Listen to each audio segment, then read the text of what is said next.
xilka qaadista uu madaxweyne xasan sheekh ku sameeyay gudoomiyihii gobolka Banaadir Maxamed Axmed Amiir ayaa ka dhigan in Amiir uu noqday duqii ugu xilliga gaabnaa ee fadhiista aqalka dowladda hoose ee Xamar. Gudoomiyaha xilka laga qaaday oo ahaa nin aan hore siyaasadda uga dhex muuqan waxay magacaabistiisa ku soo beegantay xilli xasaasi ah maadaama ay waqtigaasi kala irdhoobeen mid ka mid ah raggii jaalka siyaasadeed la ahaa Xasan kaas oo ahaa Madaale.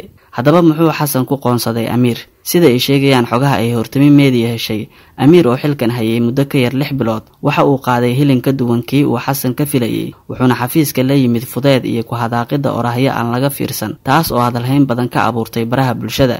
Amiir ayaa sidoo kale ku guul dareystay inuu shacabka caasimadda u soo dhaweeyo dowladnimada, mana jirto dhaqdhaqaaq la taaban karo oo uu muujiyay muddada kooban uu xafiiska joogay, taas oo keentay inuu la kulmo eedeymihii Madaale kursiga looga raacdeeyay.